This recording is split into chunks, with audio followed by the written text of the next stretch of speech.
দুনিয়ার জীবন যে কি জিনিস যারা আল্লাহর পথে পরীক্ষার সম্মুখীন হয়েছে ওরা জানে। মানে কিচ্ছু না, মানে মুহূর্তে আল্লাহ পাক ইহকাল পরকালের ফয়সালা করে ফেলবে। আমরাও বুঝবো, এটা আমরা বুঝবো না এমন নয়। ইয়াং ছেলে রাস্তায় যাচ্ছে, বাইক নিয়ে খুব দাবরানি দিচ্ছে, আছে না, হঠাৎ অ্যাক্সিডেন্ট, ডেড, স্পট ডেড। এটা দুনিয়ার জীবনটা। সারা জীবন দুনিয়ার পিছনে ছুটেছে, শেষ বয়সে হতাশ, কিছুই পেলাম না। পাবে না, কারণ আল্লাহর পথে না চললে শেষ বয়সে গিয়েও কিছু পাবেন না। যন্ত্রণা, হতাশা, গ্লানি ছাড়া। তখন দেখবেন আত্মহত্যা করে শেষ, ডেড। দেখবেন অনেক প্রতাপশালী বাচ্চা বড় বড় লেকচার দিচ্ছে, হঠাৎ রাস্তায় হাঁটতে হাঁটতে ডেড। সারাদিন রাত জেনা করেছে, মদ খেয়েছে, জেনা ছড়িয়েছে সমাজে, নগ্নতা, অশ্লীলতা ছড়িয়েছে, ভাইরাস মহামারী দিয়ে শেষ। দুনিয়ার জীবন কি জীবন! চোখের সামনে অহরহ এগুলো ঘটনা দেখছি আমরা। যাচ্ছে খুব সাদা আহ্লাদ করে, বর বিয়ে করতে যাচ্ছে, কার অ্যাক্সিডেন্ট, শেষ, ডেড। কিছু সাহাবী তো এমনও ছিলেন, বদরের যুদ্ধ করতে এসেছেন, হাতের মধ্যে কিছু খেজুর আছে, খেজুর খাচ্ছেন, খোরমা খেজুর খাচ্ছেন।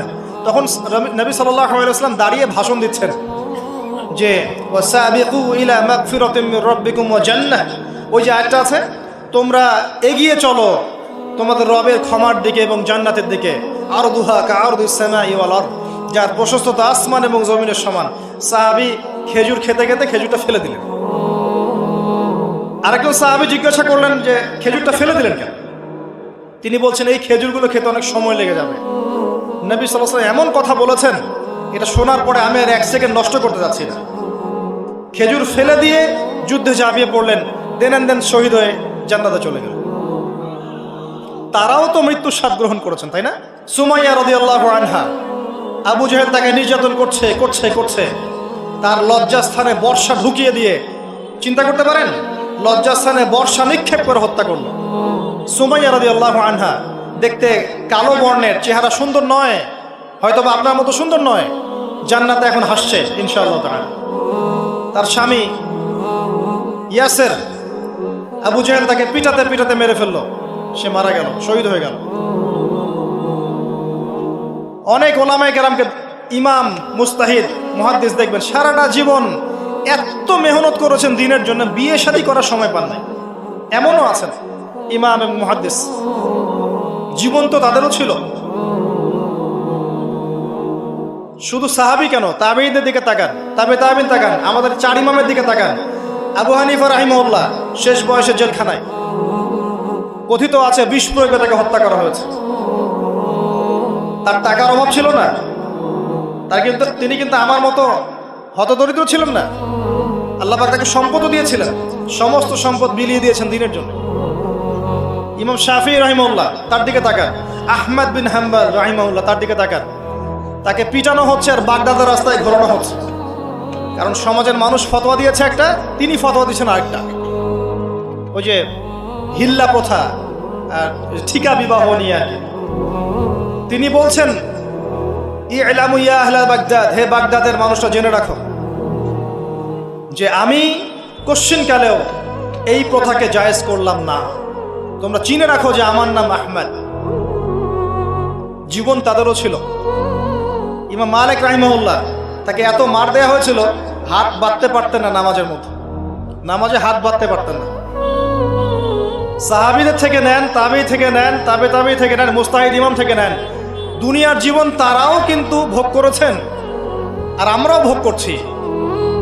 আমাদের ভোগের সিস্টেমটা দেখেন, তাদের ভোগের সিস্টেমটা দেখেন।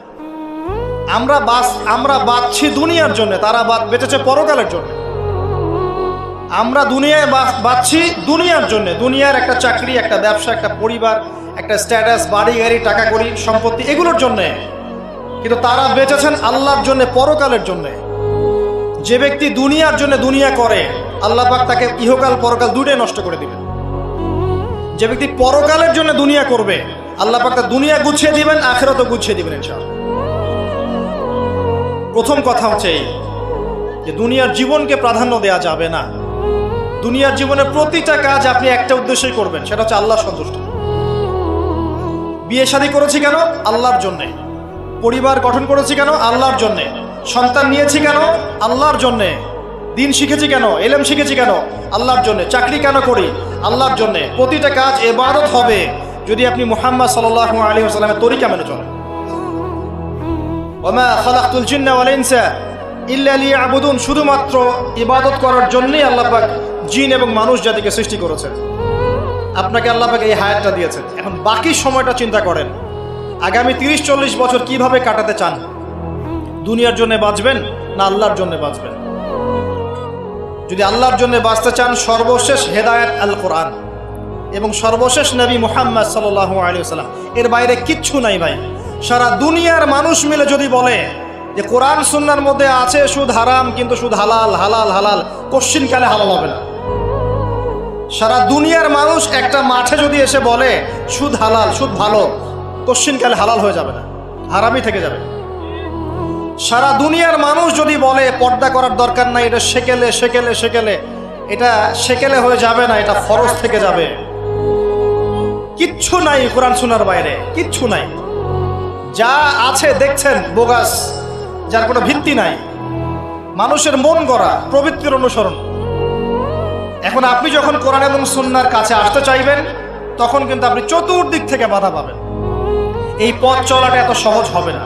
হ্যাঁ, কাদের জন্য সহজ হবে? যারা প্রোটেস্ট্যান্ট মুসলিম হবে। কি মুসলিম? প্রোটেস্ট্যান্ট মুসলিম। এটা কেমন? মানে ওটাও ঠিক এটাও ঠিক, সুদ খেলেও হয় না খেলেও হয়, পর্দা করলেও হয় না করলেও হয়, নামাজ পড়লেও হয়, মাঝে মাঝে ছাড়লেও হয়, যাকাত দিলেও হয় না দিলেও হয়। মডারেট প্রোটেস্ট্যান্ট মানে কোরআন সুন্নাহয় যা আছে এগুলো খুব কঠিন মনে হয়, এটা মৌলবাদী মৌলবাদী মনে হয়, এগুলো মানলে তো এই যুগে চলা যায় না, এগুলো ওই যুগের জন্যে। এরকম ভার্সনে যারা চিন্তা করবে তাদেরকে কষ্ট পেতে হবে না। তারা দেখবেন কষ্ট না করেই দুনিয়ার জীবন কাটিয়ে দিচ্ছে, ওদের কোনো বাধা বিপত্তি আসবে না। আপনি যখন কোরআন সুন্নাহকে আঁকড়ে থাকবেন, কেমন করে আঁকড়ে থাকবেন? মারির দাঁত দিয়ে কামড়ে থাকবেন, নবীজি বলেছেন। মারির দাঁত দিয়ে কামড়াতে বলেছেন, সামনের দাঁত দিয়ে কামড়ালে ছটকে যাবে, টান দিলে ছিঁড়ে যাবে। মারির দাঁতে কামড় দিলে টান দিলে সহজে ছিঁড়বে না। এভাবে থাকলে আপনার বাধা আসবে। এখন আপনার সামনে দেখবেন আপনি কিছু ফিতনা এবং কিছু সলিউশন। আপনি নিয়াত করেছেন যে আপনার যে গুনাহগুলো হয়েছে এগুলো থেকে আপনি তওবা করবেন ইনশাআল্লাহ। আগামী দিনগুলো আপনি কোরআন এবং সুন্নাহ অনুসারে চলবেন। এই কথার সাথে একমত আছেন তো? এখন চলতে গিয়ে দেখবেন যে আপনি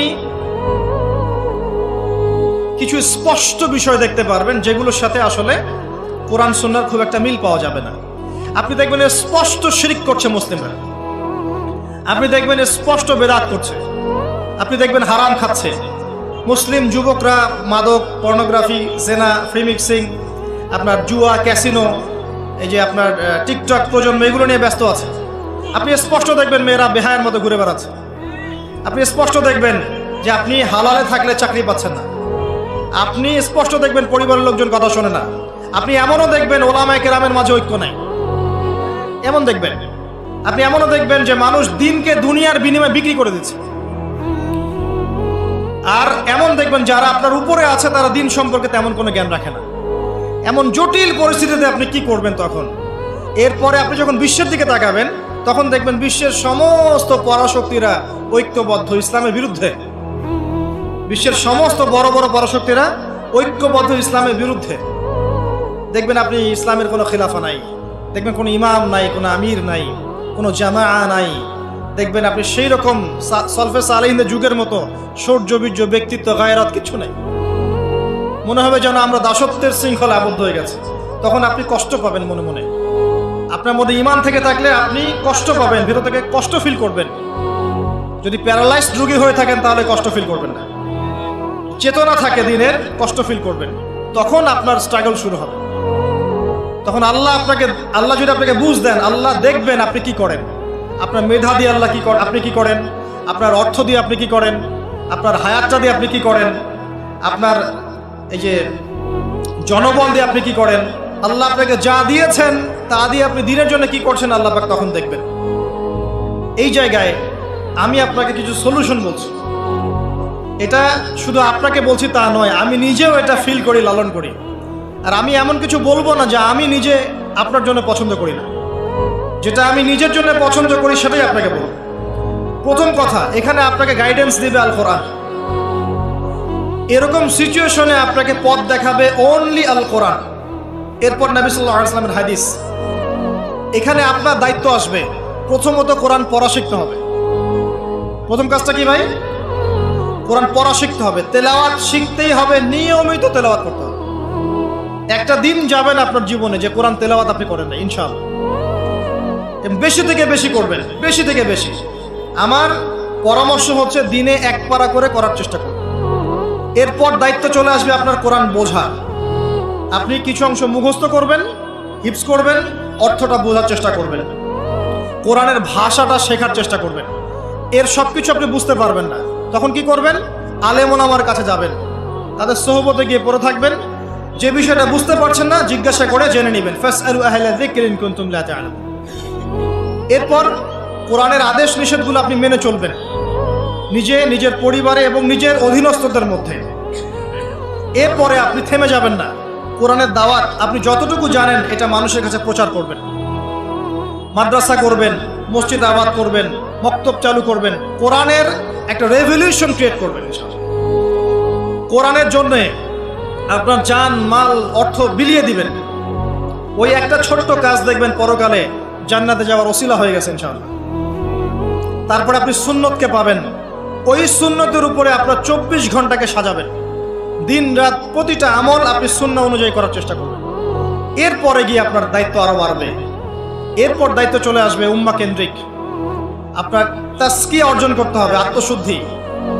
আত্মশুদ্ধি অর্জন করতে হলে সবসময় পরকালের ফিকির করতে হয়, মৌতের স্মরণ করতে হয়, বেশি বেশি কোরআন তেলাওয়াত করতে হয়, এতিমের মাথায় হাত বোলাতে হয়, আপনার সাদাকা বেশি বেশি করতে হয়, মাঝে মাঝে রোজা রাখতে হয়। এগুলো করতে থাকলে আল্লাহর জিকির বেশি বেশি করতে হয়, আল্লাহর ধ্যান করতে হয়, আল্লাহকে ডাকতে হয়, দোয়া করতে হয়, আত্মশুদ্ধি অর্জন হবে। একই সাথে আপনার অন্তর থেকে হিংসা, বিদ্বেষ, এই যে গীবত, রিয়া, অহংকার, সমালোচনা, সংস্কৃতি দূর করতে হবে। মনের মধ্যে অহংকার, হিংসা, বিদ্বেষ থাকলে আল্লাহর নূর পাওয়া যাবে না, তখন তাসকিয়া অর্জন হবে না।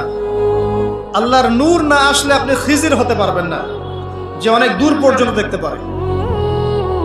সূরা কাহফের মধ্যে ঘটনা পাবেন। আর এই শেষ জামানায় টিকতে হলে আপনাকে খিজির হতে হবে, দূর পর্যন্ত দেখতে হবে। শোনেন, দূর পর্যন্ত দেখতে না পারলে বর্তমানকে মনে হবে ভবিষ্যৎ। এখন যে ফিতনাময় পরিবেশে বসে আছে এটা বর্তমান, এটা ভবিষ্যৎ নয়। একটা কথা বলেছিলাম বেশ কয়েক বছর আগে যে আপনার এমন একটা সময় আসতে যাচ্ছে যখন ক্যাশলেস সোসাইটি থাকবে, মানে কাগজের টাকাটাও থাকবে না। অনেক দিন আগের কথা। তখন কিছু মানুষ আমাকে বলেছিল, পরামর্শ দিয়েছিল এবং শুভাকাঙ্ক্ষী আর কি আমার। আর দিন দিন আমার শুভাকাঙ্ক্ষী বাড়ছেই আলহামদুলিল্লাহ, যে ভবিষ্যৎ বক্তা, তুমি হচ্ছে ভবিষ্যৎ বক্তা। আমি বলেছিলাম যে আমি যেটা বলেছি এটা ভবিষ্যৎ না, এটা বর্তমান। বর্তমান সম্পর্কে আপনার খবর নাই বলে বর্তমানকে আপনার ভবিষ্যৎ মনে হচ্ছে। এখন যা দেখছেন এগুলো বর্তমান, এগুলো ভবিষ্যৎ না। খুব অল্প সময়ের মধ্যে এই পরিস্থিতিগুলো দেখবেন পরিবর্তন হয়ে গেছে। আসেন, যখন ব্যক্তিকেন্দ্রিক কাজ শেষ হয়ে যাবে তখন আপনাকে উম্মাহ কেন্দ্রিক চিন্তা করতে হবে। তাসকিয়া অর্জন করে উলামায়ে কেরামের মাঝে ঐক্যের চেষ্টা করতে হবে। ঐক্যটা হবে মন থেকে। মন থেকে সবাইকে ভাই মনে করলে পরে ঐক্য হবে। যদি মন থেকে সবাইকে নিজের ভাই মনে করতে না পারি, মুসলিম ভাই মনে করতে না পারি, ঐক্য হবে না। যদি আমি মনে করি আমি জান্নাতের ডিলার, তোমার লিজ লাগলে আসো নিয়ে যাও, ঐক্য কখনো হবে না। অনলাইনে যাবেন দেখবেন সারা দিন কাদা ছড়াছড়ি। আর এমন এমন বিষয়গুলোকে নিয়ে আমরা কাদা ছড়াছড়ি করছি যেগুলো নিয়ে কথা না বললেও পরকালে কিছু যায় আসবে না ইনশাআল্লাহ। এমন এমন ইস্যু নিয়ে আমরা কাদা ছড়াছড়ি করি যেগুলো নিয়ে কথা না বললেও আমার জান্নাত জাহান্নামের ফয়সালা হবে না ইনশাআল্লাহ। এগুলো ওই বিষয় নয়, মৌলিক বিষয় নয়। আর আমরা যখন এগুলো নিয়ে ব্যস্ত থাকি, ইসলামের শত্রুরা দেখবেন ইসলামকে দমন করার আরো 10 ধাপ এগিয়ে যায়। আমরা ইন্টেলেকচুয়াল হতে পারছি না। ঐক্যের চেষ্টা করতে হবে, যার যার জায়গা থেকে করতে হবে। এবং মিসাল দৃষ্টান্ত নিজেকে স্থাপন করতে হবে, যে নিজে যখন সবার সাথে মিশবো তখন দেখবেন মানুষ রিসিভ করে নিবে যে হ্যাঁ উনি সবখানেই আসছে, উনি সাম্প্রদায়িক চিন্তা করছে না। বিষয়গুলো হচ্ছে উম্মাহ কেন্দ্রিক চিন্তা করতে হলে ঐক্যের বিকল্প নাই। আর এই রেসপন্সিবিলিটি আমার মতো দায়ীদের নয়, মূলত এই রেসপন্সিবিলিটিটা হচ্ছে মূলত ওলামায়ে কেরামের। তারা যখন একত্রিত হবেন, ঐক্যবদ্ধ হবেন, তাদের মধ্য থেকে দেখবেন একজন আমির বের হয়ে গেছে, এবং তিনি যখন নেতৃত্ব দিবেন তখন জনগণ তার পিছনে তাকে ফলো করবে। ধর্মতাত্ত্বিক নেতৃত্বের কথা বলছি আমি। ধর্মতাত্ত্বিক নেতৃত্ব কি পলিটিশিয়ান দিতে পারবে? কারণ পলিটিশিয়ানদের কাছে কি ধর্মের সব জ্ঞান থাকে? স্বাভাবিক থাকবে না, কারণ তারা পড়াশোনা করেননি এইভাবে, তাদের কাছে পলিটিক্সের জ্ঞান আছে। আপনি যখন ধর্মতাত্ত্বিক ঐক্যের কথা বলছি তখন ধার্মিকদেরকেই তো দায়িত্ব নিতে হবে, এবং ধার্মিকদের মধ্যে যারা স্কলার, বিজ্ঞ বরেণ্য ওলামায়ে কেরাম, তাদের মধ্যে ঐক্য প্রথম দরকার। অনুসারীদের মধ্যে ঐক্য দিয়ে লাভ নাই। প্রথমে ঐক্য লাগবে আগে বড় বড় লেভেলে, তারপরে দেখবেন জনগণ ঠিকই আলেমকে মেনে নিয়েছে, তখন আপনি দেখবেন একটা ভালো শক্তি আপনি অর্জন করতে পারছেন। আদারওয়াইজ যখন আপনি বিক্ষিপ্ত বিচ্ছিন্ন, কেউই আমাদেরকে মূল্যায়ন করেন, যতই স্লোগান দেন, শোডাউন করেন, আইওয়াশ করেন, আদতে কিন্তু কেউ মূল্যায়ন করছে না আমাদের। আর আল্লাহ রাব্বুল আলামিন কোরআনে বলেছেন, এখন এই আয়াত কোথায় আছে আল্লাহ ভালো জানেন, এই আয়াতের বাস্তবতা কোথায় সেটা আল্লাহ ভালো জানেন। ওয়া'তাসিমু বিহাবলিল্লাহি জামিআ ওয়ালা তাফাররাকু, এই আয়াতটা কোরআনের মধ্যে আছে, এটা কোরআনের মধ্যে আছে, আল্লাহ পাকের কিতাবের মধ্যে এই আয়াতটা আছে, ওয়া'তাসিমু বিহাবলিল্লাহি জামিআ, তোমরা আল্লাহর রজ্জুকে শক্ত করে ধরো ঐক্যবদ্ধভাবে। আচ্ছা, এটার উপরে আমল না করে আমরা যদি এড়িয়ে যাই, এটা কোরআনের অবমাননা হয় না? এটা কোরআনের অবমাননা হয় না? যখন কোরআনে স্পষ্ট বলা হচ্ছে তোমরা সুদ খেও না, তারপরেও খাচ্ছি, অবমাননা হয় না? আল্লাহ বলছেন জেনার ধার কাছেও যেও না, তারপরেও করছি, তখন অবমাননা হয় না? আমরা মানে আবেগ প্রদর্শন করার চাইতে বিবেকবান হয়ে কাজগুলো করলে বেশি ভালো হবে। কোরআনের সম্মান সর্বোচ্চ শিখরে তখনই পৌঁছাবে যখন এর আদেশ নিষেধের উপর আমল করা হবে, এবং আমরা আমল করে দেখাতে পারবো, এবং ইনশাআল্লাহ আমরা পারবো। যদি কেউ পারে পৃথিবীতে, শুধু মুসলিমরাই পারবে ইনশাআল্লাহ। এবং মুসলিমদের মধ্যে যারা পারবে না, আল্লাহ পাক ওদেরকে সরিয়ে দিবেন, নতুন প্রজন্ম আল্লাহ পাক নিয়ে আসবেন ইনশাআল্লাহ। যুব সমাজ পারবেই, পরবর্তী তরুণ প্রজন্ম এবং আগামী ছোটদের প্রজন্মরা পারবেই ইনশাআল্লাহ। যদি কেউ পারে, এরাই পারবে ইনশাআল্লাহ। ইনশাআল্লাহ দেখবেন আমাদের মতো মানুষদেরকে দিয়ে যদি কাজ না হয়, আল্লাহ পাক আমাদেরকে সরিয়ে দিবেন, দিয়ে এমন এমন মানুষ আল্লাহ পাক তৈরি করবেন যারা এই চেয়ারগুলোতে বসে কোরআন সুন্নাহকে হাতে নিয়ে বিশ্বকে নেতৃত্ব দেবে ইনশাআল্লাহ। আসবে এক সময়, অপেক্ষা করতে থাকেন, কারণ আমরা আখিরুজ্জামানের হাদিসগুলো সম্পর্কে জানি। একটা সময় চলছে মুসলিমদের ডমিনেশনের সময়, এরপর একটা সময় আসবে যখন মুসলিমরাই এই বিশ্বকে নেতৃত্ব দেবে ইনশাআল্লাহ। ইসলামই হবে এই বিশ্বের একমাত্র সুপার পাওয়ার। আল্লাহ রাব্বুল আলামিন ওই জেরুজালেম থেকেই আরও একবার কিয়ামতের আগে পুরো বিশ্বে ইসলামিক খেলাফা বাস্তবায়ন করবেনই ইনশাআল্লাহ। এটা প্র্যাকটিক্যালি আপনার আমার কিছু কাজ আছে, ইলম অর্জন করা আমাদের কাজ। আমাদের এত বড় বড় কাজ নাই, আমাদের যতটুকু সামর্থ্য এতটুকু কাজ আছে। আমাদের কাজ আগে ইলম অর্জন করা, আমাদের কাজ জানা অনুযায়ী আমল করা, উলামায়ে কেরামের সাথে সম্পর্ক রাখা, মাদ্রাসার সাথে সম্পর্ক রাখা, জ্ঞানের চর্চা করা, হালাকাগুলো বাড়ানো, ইমানের চর্চা করা। আমাদের কাজ পরিবারগুলোকে সংশোধন করা। যদি কথা না শোনে ছেড়ে দেন, একক পরিবার গঠন করেন। বুঝাতে বুঝাতে যদি দেখেন যে আপনার পরিবার লূতের স্ত্রীর মতো হয়ে গেছে, বা নূহ আলাইহিস সালামের স্ত্রীর মতো হয়ে গেছে, তার ছেলের মতো কথা শোনে না, ছেড়ে দেন, আপনি আলাদা থাকেন। তাও ইমানের সাথে আপোষ করেন।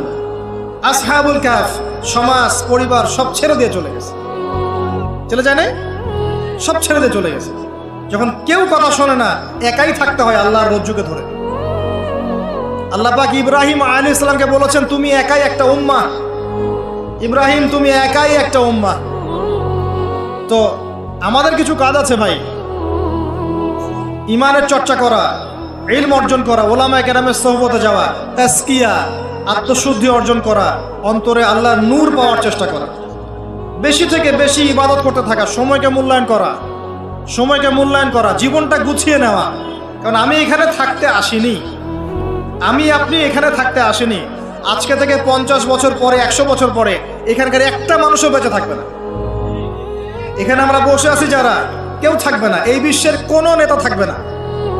আজকে থেকে 100 বছর পরে এই ন্যাটো, জাতিসংঘ, হাবিজাবি কিচ্ছু থাকবে না। আপনি বিশ্বের যত পরাশক্তি দেখছেন এগুলো কিচ্ছু থাকবে না ইনশাআল্লাহ। এই পৃথিবীর যে মানুষগুলো এখন বেঁচে আছে 100 বছর পর কেউ থাকবে না। এখন মনে হচ্ছে এরাই সব, এগুলো সব না। 100 বছর, জাস্ট 100 বছর। আরে কিয়ামতের মাঠই তো হবে 50,000 বছর। কিয়ামতের মাঠ কত বছর? এই তুলনায় 100 বছর কিছু সময়? আল্লাহর কাছে 100 বছর কোনো সময় না। 100 বছর পর কিচ্ছু থাকবে না, কোনো আমি আপনি কেউ না, আপনি কেউ থাকবো না। তো এই দুনিয়ার জীবনটাকে মূল্যায়ন করেন, গুছিয়ে নেন। আপনি জীবনের প্ল্যান করেন, আগামী 5 বছর আপনি কি করতে চাচ্ছেন, কতটুকু পড়তে চান, কি সনদ অর্জন করতে চান, কোন কোন বই আপনার পড়া হয়নি। আগামী 5 বছরের মধ্যে আপনার একটা ভালো জব দরকার, কি জব করবেন আপনি, যেটা করলে আপনি হালাল খেতে পারবেন।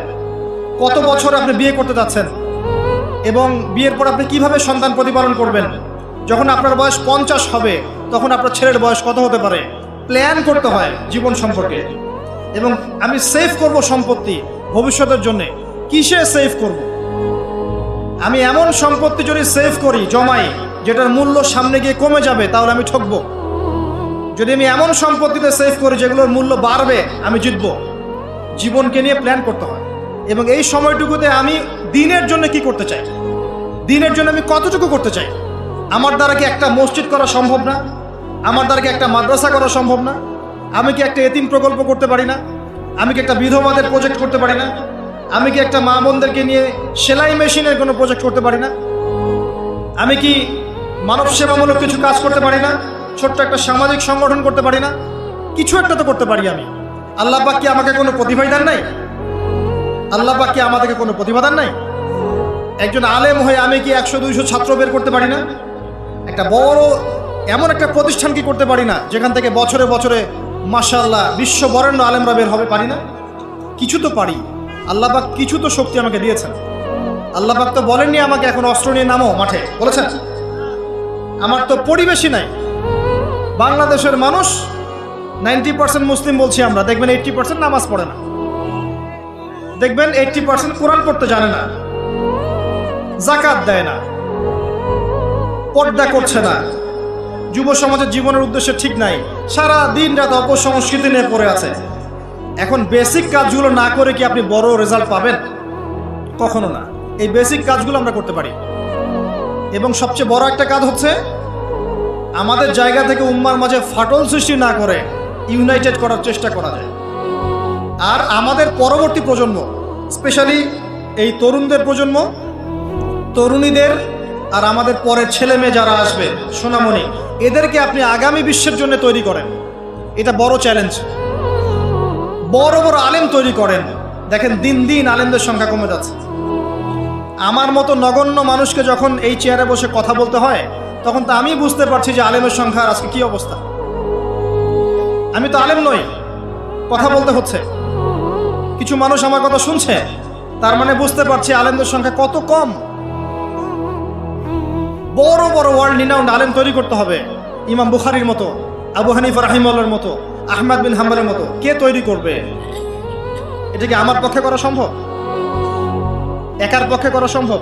নিঃসন্দেহে একটা কমিউনিটি দরকার। সবার মাঝে দিনের ফিকির তৈরি করতে হবে যে আমার সবচেয়ে ইম্পর্টেন্ট জিনিস এই পৃথিবীতে আমার দিন, আল্লাহর দিন। এর চেয়ে ইম্পর্টেন্ট কিছু নাই আমার জন্য। সব কিছু পরে, দিন আগে। দিনকে এগিয়ে নিতে হবে, আমাকে চ্যালেঞ্জ গ্রহণ করতে হবে। এরকম চিন্তা ফিকির লালন করলে পরেই তো রেজাল্ট আসবে, নাহলে তো আসবে না।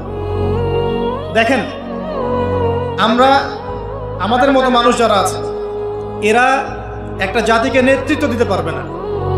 তো প্রবলেমসগুলো ধরিয়ে দিতে পারে, হয়তো সর্বোচ্চ সলিউশনে কিছু পথ বলতে পারে। বাস্তবতা হচ্ছে এই যে কাজগুলো জনগণকেই করতে হবে। আর এই যে একদিন আসলাম, একটা কথা বললাম, চলে গেলাম, আদতে কোনো ফলাফল নাই। একদিন আসলাম, একটা মাহফিল করলাম, যেভাবে আসছি এভাবে চলে গেলাম, আদতে কোনো ফলাফল হবে না। যদি হ্যাঁ এই কথাগুলো মানুষের মনের মধ্যে গেঁথে যায় এবং আগামীর পৃথিবীর জন্য তারা প্রস্তুতি গ্রহণ করতে পারে, তখন গিয়ে কথা বলবে ইনশাআল্লাহ। আসুন আইওয়াশ, শোডাউন এবং আবেগী জাতি না হয়ে আমরা বিবেক দিয়ে চিন্তা করি, উম্মার অবস্থা চিন্তা করি, বৈশ্বিক অবস্থা চিন্তা করি, ভাবি। বারবার একটা কথা বলি আমি, একটা দেশের মধ্যে সরকার, প্রশাসন, জনগণ, আলেম ওলামা, যুবক শ্রেণী, মহিলারা, শিশুরা, এরা সবাই একটা দেহের মতো, একটা বডির মতো। এরা সবাই একে অপরের পরিপূরক, একে অপরের ভাই, সবাই মুসলিম। এখানে কেউ কারো শত্রু না। আমরা যদি একে অপরকে শত্রু মনে করে ভুল করব, তখন আমাদের শত্রুরা সুযোগ পেয়ে যাবে। আমরা সবাই একে অপরের পরিপূরক, সবাইকে নিয়ে, দেশকে নিয়ে, জাতিকে নিয়ে, উম্মাকে নিয়ে এগোতে হবে। আল্লাহ পাক আমাদের যুব সমাজকে বোঝার তৌফিক দান করুন, আমিন। মাহফিল অ্যাপ, একজন মুসলিম হিসেবে মাহফিল অ্যাপ ব্যবহার করা আমাদের ঈমানি দায়িত্ব।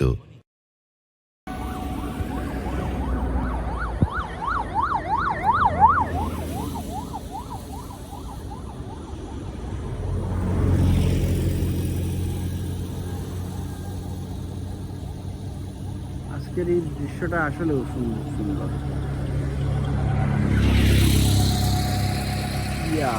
ইলা ভিজিবিলিটি আয় না নর্মালি, হ্যাঁ ওই নর্মালি ইলা ভিজিবিলিটি আয় না।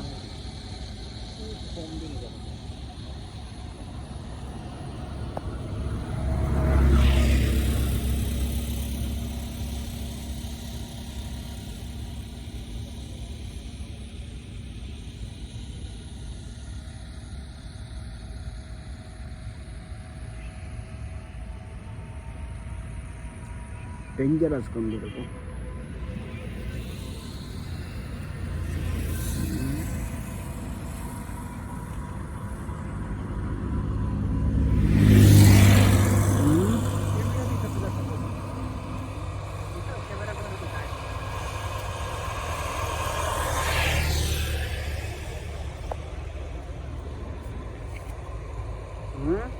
এখন যদি পাং তোমায় যাওয়া যেত।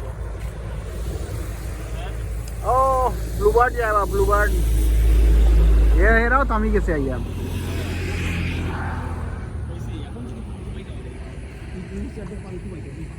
হ্যাঁ একদম পাড়া নিছে, তোমায় পাড়া নিছে।